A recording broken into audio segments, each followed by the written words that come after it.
So BNPL, Sandeep, is doing very well in the country because of one, the consumer experience looks to be spot on.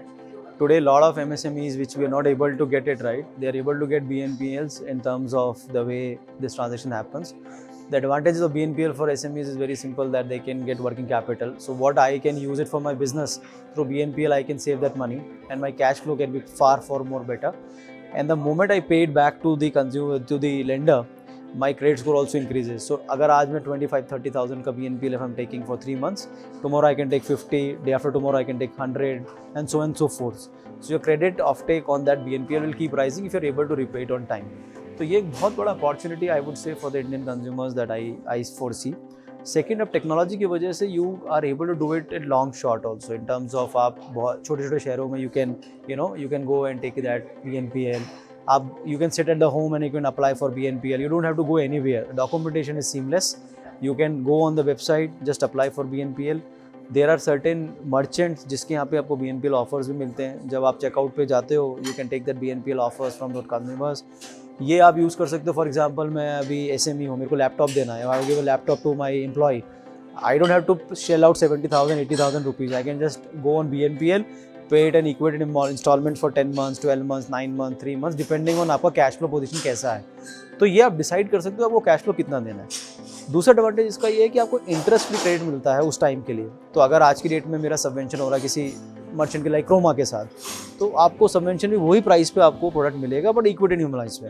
तो you can pay it conveniently based on your this thing. जैसे जैसे आप पे करोगे, आपका credit score बढ़ रहा है, तो आपको आगे का फ्यूचर लेंडिंग आपके लिए ईजी रहेगा. तो all this advantages when you club in for BNPL, it's a very big market that you can do. इसका एक ही चीज़ मैं हमेशा से बोलूँगा for all the viewers is that please make sure that you पे इट ऑन टाइम. बिकॉज आप multiple BNPLs भी create कर सकते हो. आज आपने लैपटॉप लिया है, कल आप मोबाइल फ़ोन ले सकते हो, परसों आप कैमरा ले सकते हो, डिपेंडिंग ऑन आपका क्या नीड है. और फॉर SME ये एस्पिरेशनल नहीं है. ये for SME it's like a working capital requirement, जो कि है लाइक एक मिलेनियल, एक 25 साल का लड़का और एक 50 साल का SME जो बिजनेस रन कर रहा है, ये दो अलग चीज़ें हैं. तो वो एग्जूबरेंट होकर वो BNPL is not taking. He is taking BNPL based on the needs that he needs it. So need based जब आप लेंडिंग करते हो तो उसका क्रेडिट का इम्पैक्ट बहुत ही अलग होता है इन terms of the behaviour that you repaid back. अगर आज एक 25 साल का लड़का, उसको इतना अवेयर नहीं है, बट जो एक बिजनेस चला रहा है, he is aware that this particular product is important for me. मेरा इससे क्रेडिट स्कोर अच्छा होगा, मेरा आगे का क्रेडिट प्रोफाइल अच्छा बिल्ड होगा, तो मुझे और क्रेडिट मिलेगा जो मैं वो क्रेडिट बिजनेस में लगा सकता हूँ, and I can get higher returns on the same profile that I am building. तो I think considering all this points, I would say कि this is a very important product. घर बैठ के हमको मिल सकता है, कहीं जाने की ज़रूरत नहीं है. आपको जो खरीदना आप खरीद सकते हो. वो 1 लाख रुपये अगर मैंने बचाया है और 10 महीने या 12 महीने में दे रहा हूँ, वो 90,000 रुपये का सेविंग मैं कहीं और डिप्लॉय करके उस बिज़नेस को मोबिलाइज कर सकता हूँ. तो this is something which is a big thing for SMEs. Going forward अभी क्या होने वाला है संदीप, कि आज की डेट में जब ये BNPL धीरे धीरे बढ़ रहा है, अंडर राइटिंग धीरे धीरे और ईजी होने वाली है. क्योंकि अभी क्या होने वाला है कि आपका अकाउंट एग्रीगेटर आ रहा है. आप देख सकते हो कि भाई मैं इसके बेस पे मैं लैंडिंग और बढ़ा सकता हूँ. तो जो आज 30,000 रुपये का लोन है, वो कल मेरे को 1 लाख का मिल सकता है, depending on my underwriting. GST returns are going to come under that. तो जब GST आएगा, अकाउंट एग्रीगेटर में फ्रेमवर्क आएगा, वीडियो KYC के थ्रू मैं घर बैठ के आपका वीडियो KYC कर सकता हूँ. तो you don't have to go to a lender's place to get your loan sanction. It will be on the fly digital experience with nothing that you have to pay.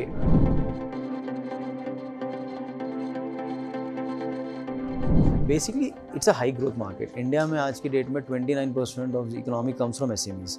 तो ये बहुत ही बड़ा market है. और 50% आज की डेट में जो बता रहा था आपको कि 50% of the exports happens through SMEs. MSMEs which is micro small and medium enterprises. तो ये जो है बिज़नेस, ये 60 लाख लोग जो आज की डेट में अपना काम करते हैं, ये लोग तो बिज़नेस बढ़ता ही जाएगा. तो अगर इंडिया को 5 ट्रिलियन इकोनॉमी में कर रहा है, तो जो क्रेडिट का ऑफटेक है उस केस में बहुत सिग्निफिकेंट है.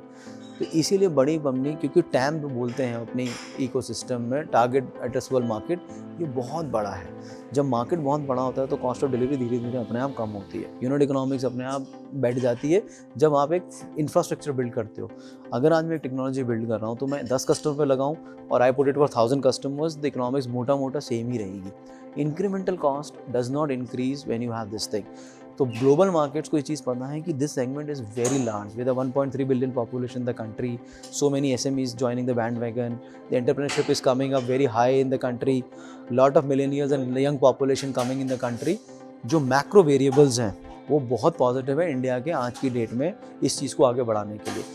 तो जब ये वेरिएबल्स आपके टेक्नोलॉजी और डेटा के साथ कंबाइन होंगे तो जो इम्पैक्ट है वो मल्टीफोल्ड आएगा, आपके बिजनेस में भी, आपके प्रॉफिट्स में भी, और अल्टीमेटली ये हर साइकिल है। आज जैसे मैंने आपको बताया 100 रुपये का BNPL लोगे, वही कस्टमर अगले 2 साल बाद 500 रुपये का BNPL ले सकता है डिपेंडिंग ऑन दिस थिंग। तो आपका कॉस्ट ऑफ ऑनबोर्डिंग तो हो चुका है, उसी पे आप रीफाइनेंस करते करते करते इस बिजनेस को you can just move it to the next level.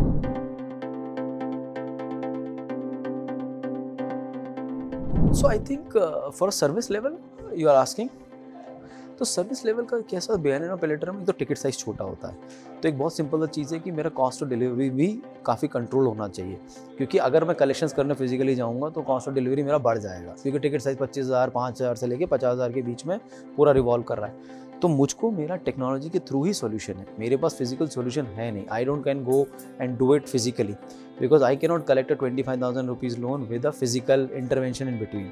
सो ये डिजिटल इकोसिस्टम के थ्रू ही इसका सॉल्यूशन आएगा, इसका solution will never come through physical. So physical आएगा नहीं, तो ये एक चीज़ है। दूसरी, कंज्यूमर एक्सपीरियंस बहुत इंपॉर्टेंट है इस केस में, क्योंकि चेकआउट आपके 15-25 हज़ार के लिए आप जो प्लेटफॉर्म बिल्ड कर रहे हो, तो कंज्यूमर एक्सपीरियंस चेकआउट बहुत इंपॉर्टेंट है। क्रेडिट अंडर राइटिंग आपको उसी वक्त करनी पड़ेगी, आप 5 दिन लेके पूरा क्रेडिट अंडर राइटर लेके नहीं कर सकते हो। तो डेटा के साथ टेक्नोलॉजी को मिक्स करके you have to underwrite a customer off the fly.